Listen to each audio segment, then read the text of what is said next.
We're on High Ash Farm at Caister St Edmund, a small village very close to the city of Norwich in the county of Norfolk. And Chris Skinner is our host, as always, for our Countryside podcast. And looking forward very much to speaking to Chris for another weekly episode. And he's brought me into the woods here, which is a very wintry scene now, really, isn't it? Yes, Matthew. Welcome to High Ash Farm. And this is a delightful area of woodland. It's very hilly, some mature trees up all around us, sweet chestnuts towering up to the sky, Scots pine, oak trees over there, still with just a few leaves on. And I would suggest we are properly in winter now, because this has opened up and it's quite daylight in here, despite getting very close to the shortest day, which is December the 22nd this year. And so the light, as you go into winter, increases in the woodland. It's very strange because of the huge pelt of leaves that are above us are now beneath our feet. And I suppose you could say it's a little bit depressing at this time of the year. The main colour, if you look round, there are patches of green, a few bits of fern and bracken still showing some green, but overall it's sort of dull brown. And I can understand why some people have this syndrome. I think it's called SAD syndrome, which is seasonally affected disorder. It's a cloudy day today. It's cold. It's about 4 degrees, yes. Isn't it? But the birds are making sound. No, they are. It's getting towards a busy time of the year for the bird life across the farm, and it's always very interesting. So I thought I'd cheer us up a little bit.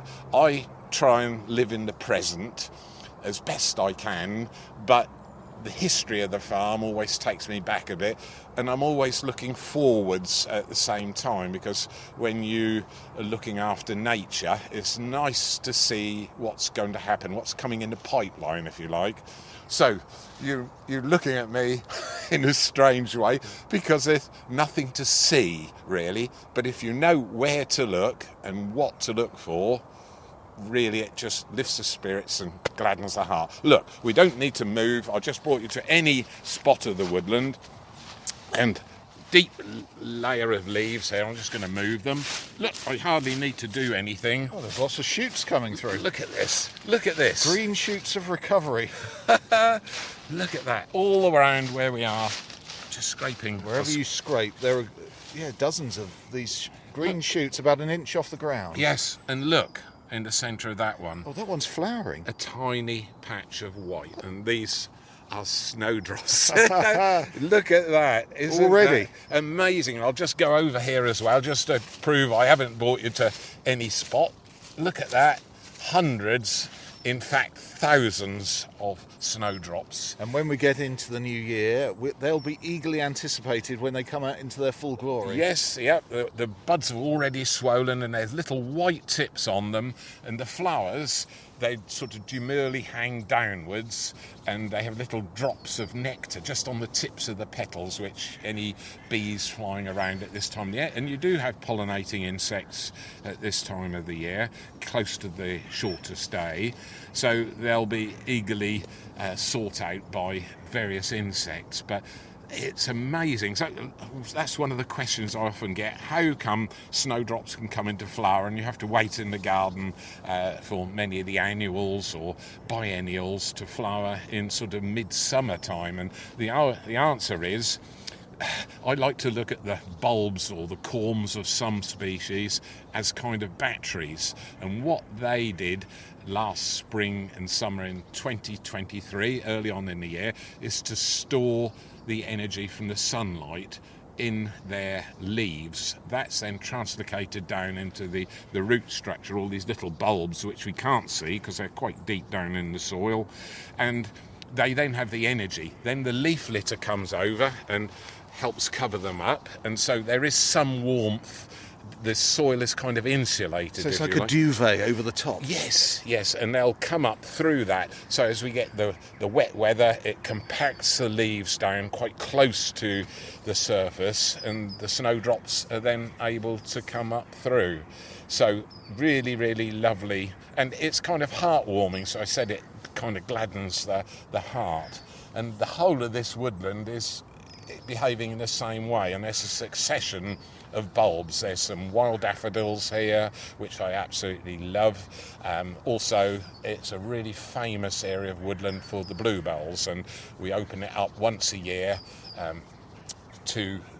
for the public to kind of enjoy the sight of millions, and there are millions of bluebells at High Ash Farm. We have to wait till the spring for that, You though, do. don't we? It's the last week of April, early May. It varies a little bit, but it's generally about that time. Very, very reliable, as are these snowdrops. So these have the big displays of snowdrops have been here since certainly I was a child. I remember my mum bringing me down here in a pushchair, and we'd walk through, and she'd get very excited at one of the early flowers that was also in this woodland called aconites. And apparently, she told me many years ago, it's the first word I learnt to say.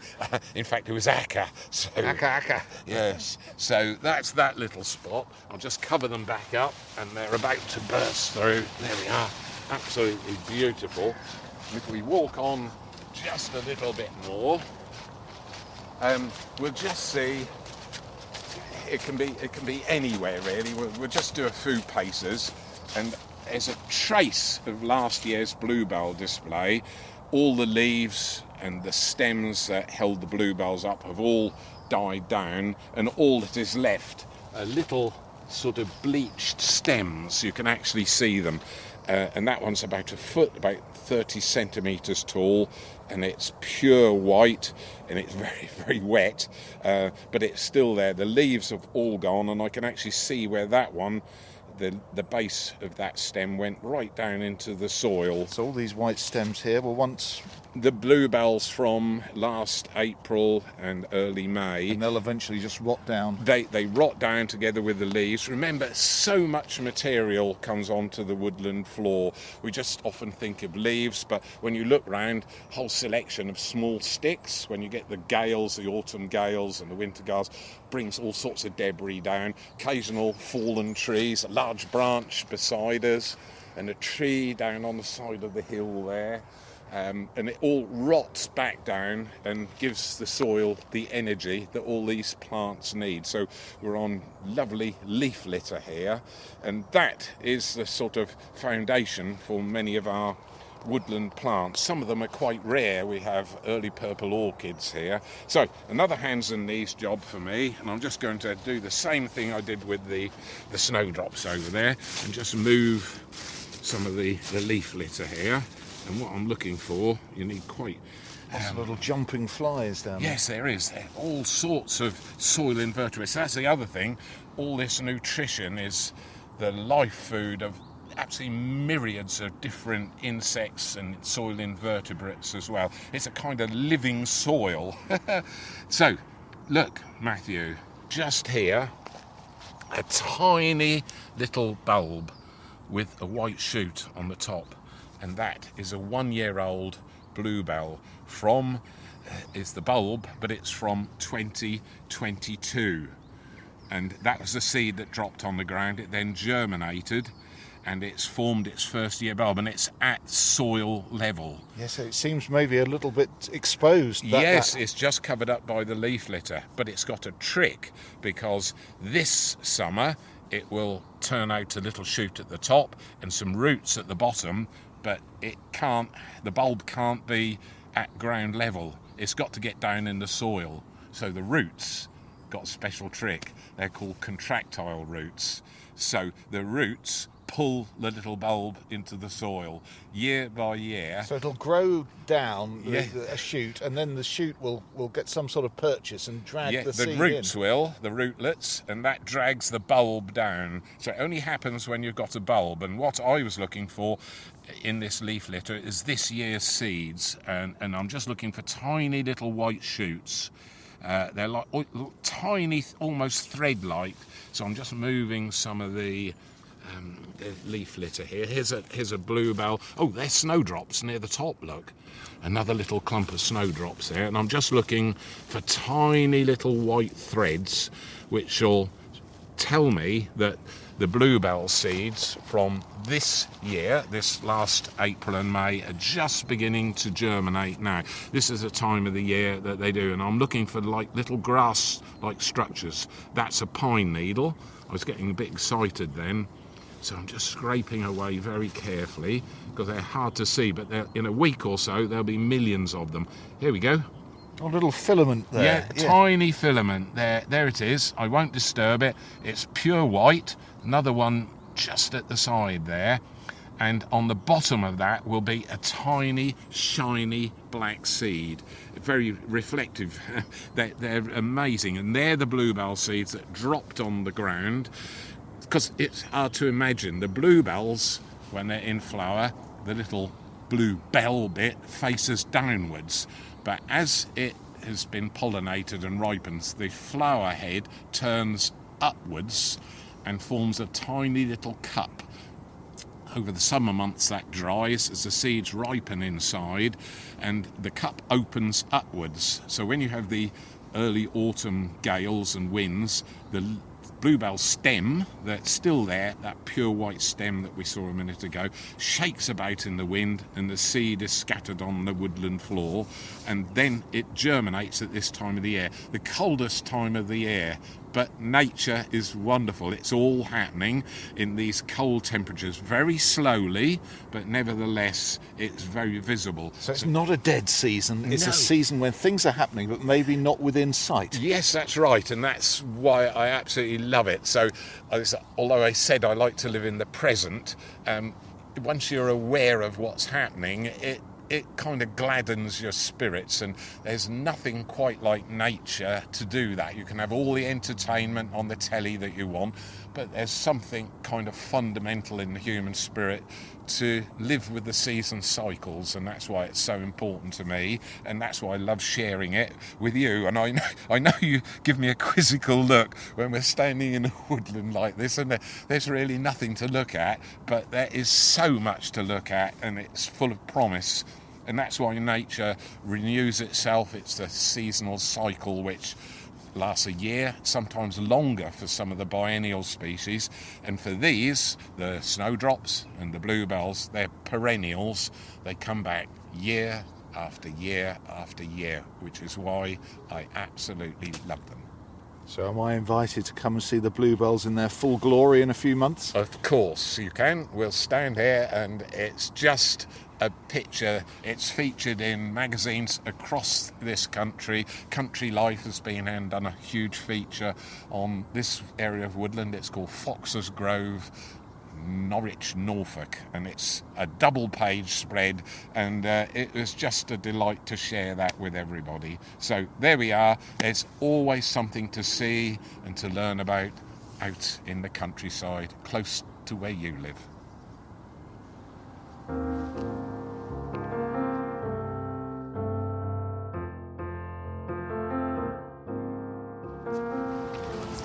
This is electrified, but I'll get you over. I'll just put this stake up right. So, and then How many volts go through this then? 5,500 for a millisecond. Just so you would get quite a pulse, but there we go. Step over. Yeah.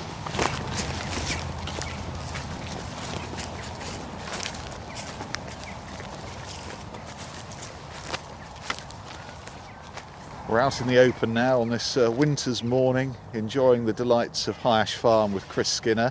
And, well, you've got dozens and dozens of good friends here as well, haven't you? And in fact, over there's the black sheep of the family. Yes, Matthew.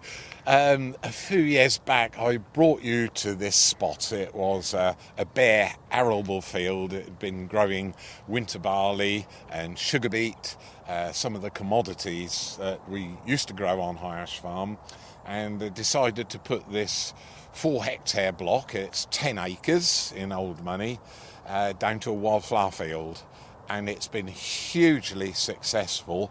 It's a south-facing, sandy, gravelly slope here at High Ash Farm, going down to a valley on our right-hand side, and the crest of the hill is just over on our left.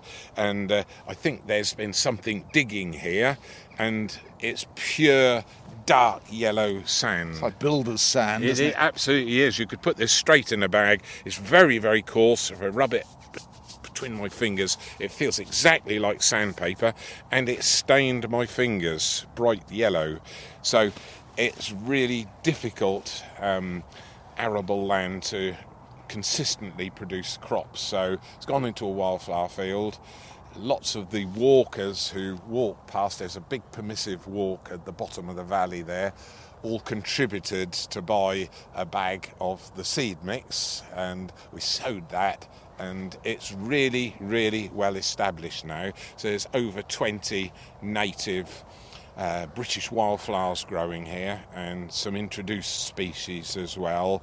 So, I can see lots and lots of oxeye daisy just coming away, growing nicely. Of course, no flowers at this time of the year. No, it's pretty much in just waiting ahead. They're all establishing. Any bare patches, there would be seeds that have fallen on the ground.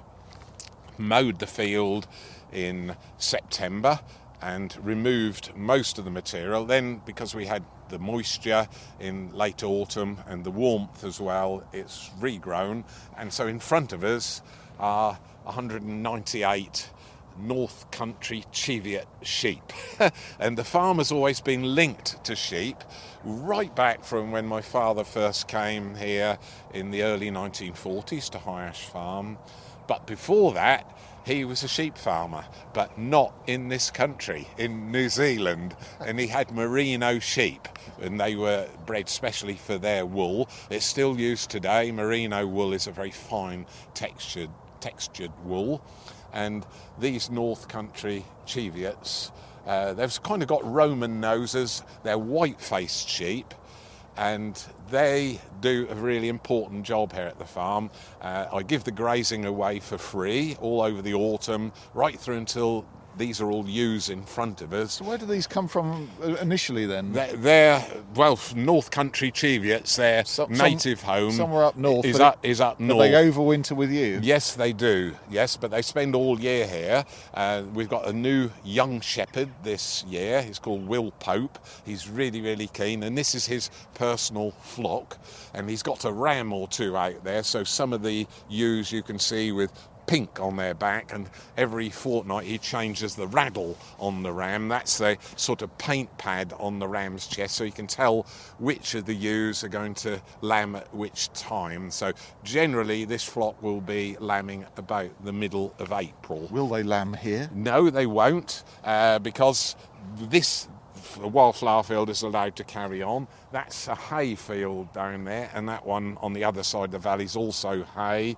Another one there, and that will be allowed to grow. They've grazed those right down to the ground. Perfect. They use their teeth and they get right close down, very close grazed. But won't their grazing damage this wildflower meadow? Not at all. The harder you graze it down to the ground, remember, most of the plants here are perennials, things like the oxeye daisy, there's sandfoin, there's clover here. Although it's sandy soil, the pH, that's the lime content of the soil, is very, very high. And that suits all the leguminous portion of the wildflowers, and so they will grow away. So they absolutely love it. The harder it's grazed down at this time of the year, the better it is, and it reduces the competition as well. The sheep are quite selective grazers. They're grazing on the lucerne out there. That's the tall stalks you can see, highly nutritious for them, and actually that reduces the fertility even more. So you'd think if you've got the sheep on here, they obviously poo and wee on the ground, it would increase the fertility, but overall you're supporting that huge body of sheep just under the 200 mark there, and it's actually supporting them and reducing the fertility. That means the grasses, which are the main problem if you establish a wildflower field, are much less competitive because they've been grazed down and the fertility is also low. The soil type here dictates that the fertility is quite low anyway, because it's porous soil. The rain washes through. We've had lots of rain this winter so far, and it leaches all the nutrients out. But that really suits the wildflower species, because they don't like high nutrition soil, so that's the main problem when you establish a wildflower field. Often the soil, particularly in Norfolk, is too fertile, but here we're almost on beach-like conditions. But those sheep are really doing a fantastic job. So the shepherd benefits, he gets free grazing over the winter, and Hyash benefits because grazing the grass down like that, like you can see those hay pastures, hay meadows over there, you're creating something called perpetual spring. And when you graze grass down, it's like mowing your lawn. It's green nearly all the year, but then we let it go in March, April and May, and if you have plenty of rain in May, there's the old farming motto, wet May, long hay, and that's what we're after. So we then cut the hay, and that feeds the horses, the liveries here over the winter months. So it all kind of works hand in glove. But I love seeing the sheep here. I love having livestock at the farm.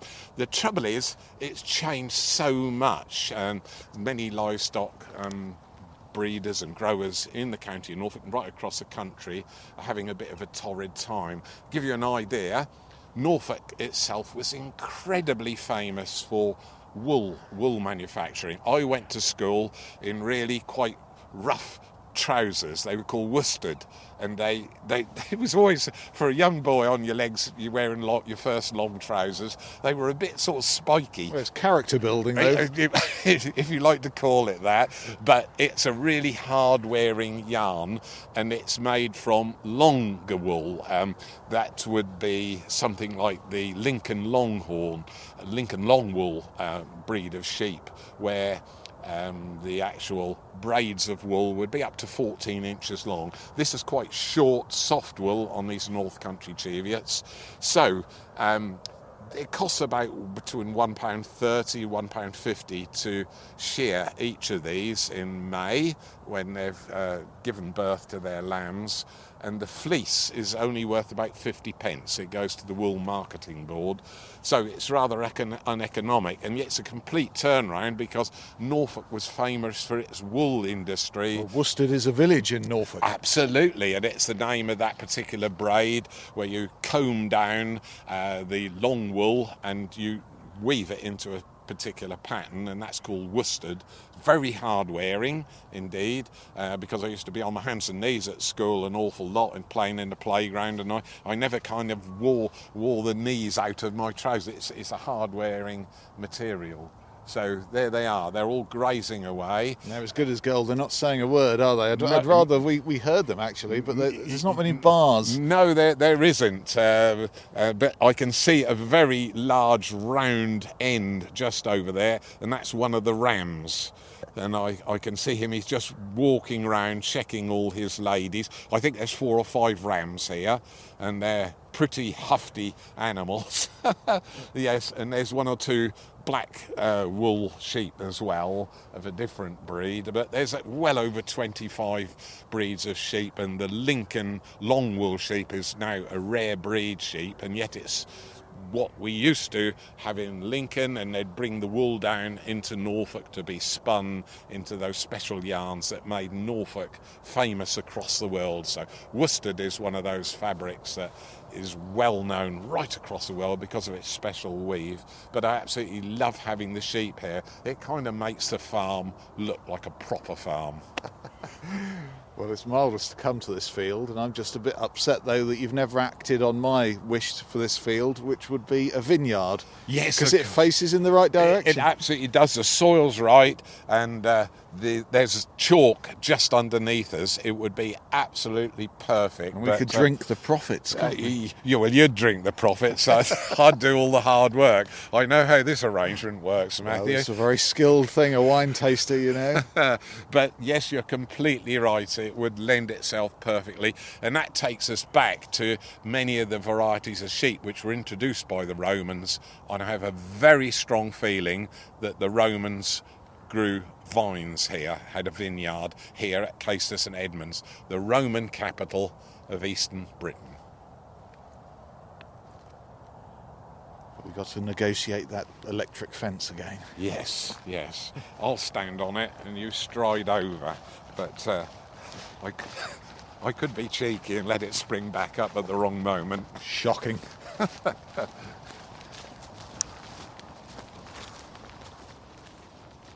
Once again, a bulging post bag of emails and different letters coming in to ask Chris questions and make little points about the programme, and everything is welcome. Thank you very much for sending them in. I'll give the email address out in a moment. But Pam McPherson from Crathy in Aberdeenshire, thank you for your note. Very rural, Cairngorm temperatures here. My daughter lives in Strathdon and her local sparrows nest under the corrugations of a porch roof attached to the old stone house. It would be very useful if you're able to email any ideas you may have for sparrow accommodation, as the old roof will have to be replaced and she's wanting to give them somewhere else to nest in numbers when this happens. They use the old honeysuckle on the gable end to congregate, and I experienced a sparrowhawk flying past my right ear to grab one when I was standing next to the honeysuckle last summer. So obviously buildings need new roofs from time to time. Yes, particularly up there, and particularly if you sounds as though you've got some considerable numbers of sparrows. I'm assuming they're house sparrows, Passer domesticus, that species, and you're very, very lucky to have them. They have become, over the recent decades, they've declined by 50% or more. But when you consider the whole number of sparrows that were in the United Kingdom, that's a massive number of birds that have just disappeared off the scene. So you're lucky to have them. And at High Ash Farm, I kind of specialise in looking after sparrows, and have brought them back almost from the brink of not being here, and got a flock of well over 100 this year. And I'm very happy to help. I can send you some advice, both in construction of somewhere for them to sleep, at least temporarily, but out on the stables of the farm. I have had a bit of a problem in recent years with the swallows nesting underneath the stable roofs, which were corrugated, and it would get so hot up in the apex where the swallows' nests were that often the young swallows would bail out. The sparrows seem a bit impervious to the high temperatures, but nevertheless I've put another roof on top of the original one, and there's a gap between the two. And although I've got lots of sparrow nest boxes, probably about 100 holes for them in total around a farmyard, this new idea of one roof on top of another seems to take the fancy of my local sparrows, and they're nesting in there. They're taking straw and hay in by themselves and nesting in this kind of sandwich gap, which is only about 75 millimetres tall, about 3 inches between one corrugation roof and the other one. So it's an unintended consequence. Yes, absolutely. It was really done for the swallows, because I love my swallows too, and it's working a dream for the sparrows. And the young are coming out despite the high temperatures in July. They just seem to be able to cope with the higher temperatures that we get underneath corrugated sheets. But nevertheless, I've got some ideas for you, and I'll send you a little easy design. I'll post it off for you. You've sent your address as well and your phone number, which is always really useful, so I can contact you. And I'll do a little design for you. And I just need to ask a few questions, like how many sparrows have you got, for instance, because I'm always very nosy like that, and I get very jealous if you've got more than me. What a wonderful part of the country, the Yes, Cairngorms. you're telling me. Lots of you emailing through to say that you're enjoying the new format, and it's very kind of you to say so. Hello to Gail Wilson, who says, quite often I laugh out loud. Hopefully Yes. that's for the right reasons. I hope so. It's laughing at us or with us. I don't mind. Bernadette Keeshan, listening in London. Wonderful programme, really enjoy it. I'm in London. After listening to the podcast, it's like I have been walking in the countryside. Excellent. And Julia Kaspowski says, thank you for the wonderful podcasts, and thank you as well to the team in the office, Sophie and Anna, for sending out the CD version to my mum. Not everyone is podcast savvy, you see. No, well, I'm not, but I do manage to listen to what we talk about, and I burst out laughing as well, because sometimes I'm quite stupid, but I don't mind at all. And Tracy Keep as well. One or two questions you've sent to Chris about how to get a guided walk around the farm. You're going to speak to Tracy? I'm going to give Tracy a call and see if we can actually help with that one. It's a request. So, yes, I'm sure I can do something in the fullness of time towards next spring. And hello, Anne Robbins, who listened last week when you, from quite a distance, spotted a stoat. Yes. A stoat, and it was a marvellous thing to see, and I just caught the tail end of the stoat going through the undergrowth. But Anne says, I expect Chris knows how to tell the difference between stoats and weasels. A weasel is weaselly recognised, but a stoat is totally different. Look, she's top trumping me. I do all the jokes around here. Yes. No, thank you for that. It always amuses me.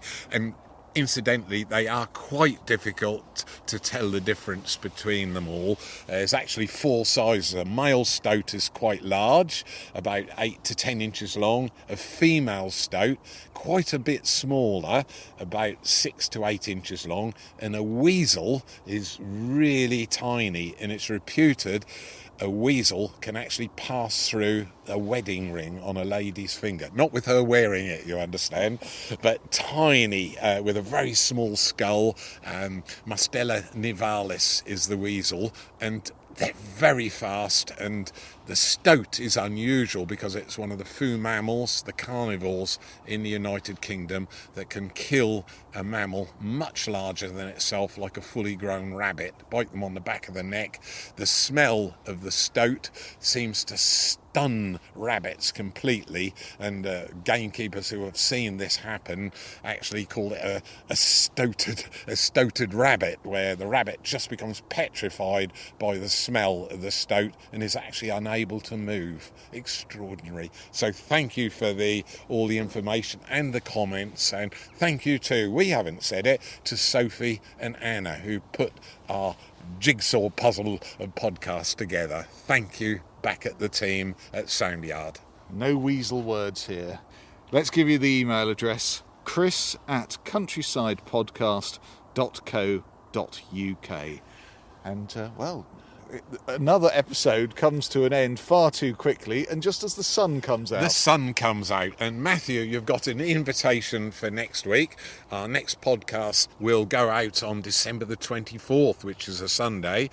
And I'm going to take you just off the farm to start with. We're going to visit Mistletoe and find out about the history of it and the religious connotations, which will happen here at the farm on December the 22nd, a shorter day. It's the winter solstice, and that'll be celebrated by the Druids, who gather in considerable numbers here at the farm. And I'm looking across, I can just see the top of Norwich Cathedral through the woodland there, and on the other side the Roman Catholic Cathedral. And the Druids kind of worship the seasons way before Christianity was established, so we'll explore that as well as the mistletoe. So you have an invitation. Our Christmas episode. Can't wait. Any mince pies on offer, do you think? We'll see. Yes, come on, I'm an impoverished farmer.